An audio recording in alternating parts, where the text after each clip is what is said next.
Imaginez un empire qui s'étend sur des continents, avec des armées marchant en parfaite synchronisation, dont l'influence se fait sentir dans chaque recoin du monde connu.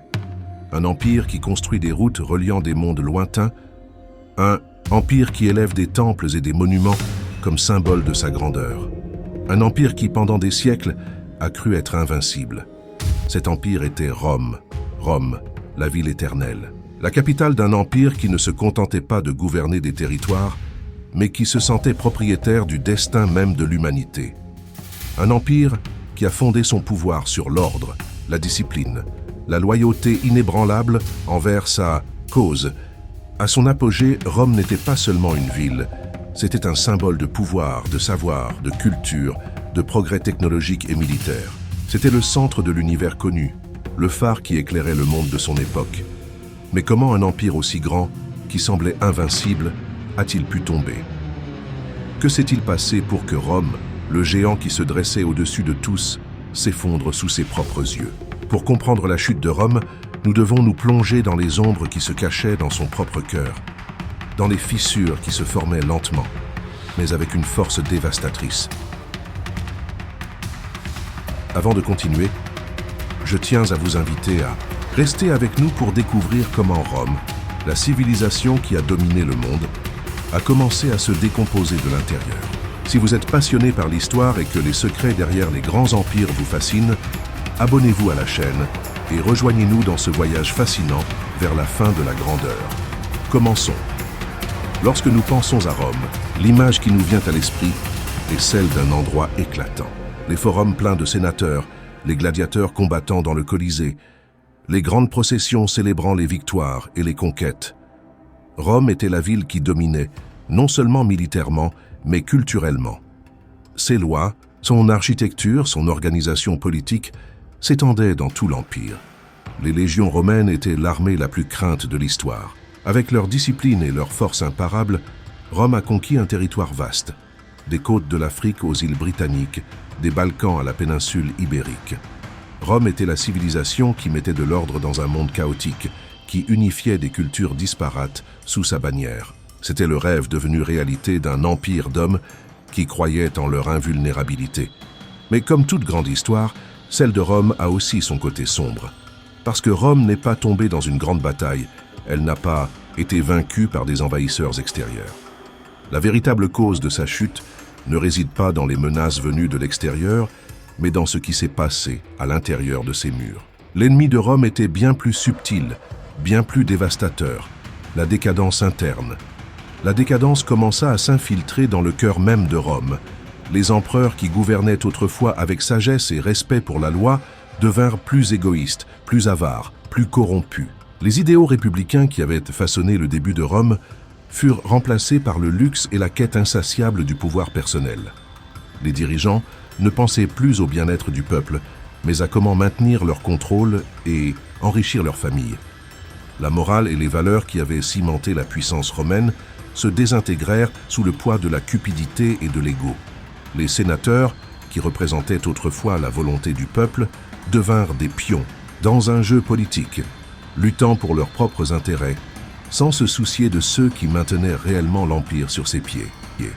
À mesure que le pouvoir central de Rome s'affaiblissait, les légions qui avaient été l'âme de l'Empire commencèrent à perdre leur but. Les soldats qui, autrefois, combattaient pour la gloire de l'Empire, pour l'honneur et le bien-être du peuple romain, ne se sentaient plus motivés. La loyauté commença à se dissoudre.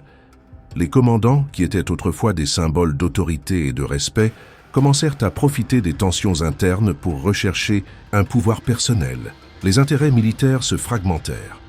Les légions, qui étaient autrefois la plus grande force militaire du monde, commencèrent à n'être guère plus qu'une ombre de ce qu'elles avaient été.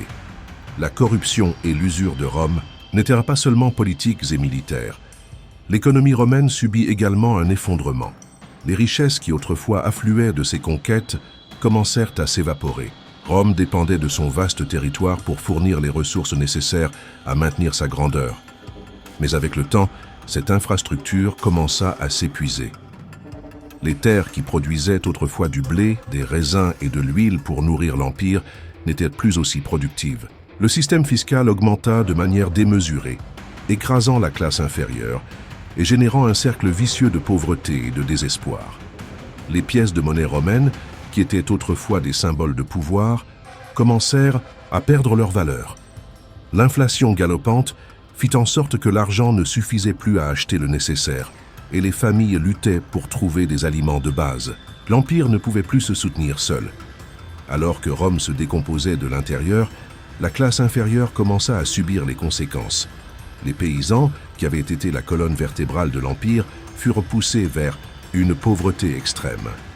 Les grands propriétaires terriens, de plus en plus puissants, absorbèrent des terres et des ressources, laissant les petits agriculteurs sans moyens de survie. L'écart entre les riches et les pauvres s'élargit considérablement, et les tensions sociales commencèrent à augmenter. La corruption politique fut l'étincelle qui déclencha cette crise, et l'absence d'une structure solide laissa Rome vulnérable aux menaces qui se profilaient. Pendant ce temps, le reste du monde commença à s'éveiller. Les peuples, que Rome avait soumis pendant des siècles, commencèrent à remarquer les fissures dans l'Empire.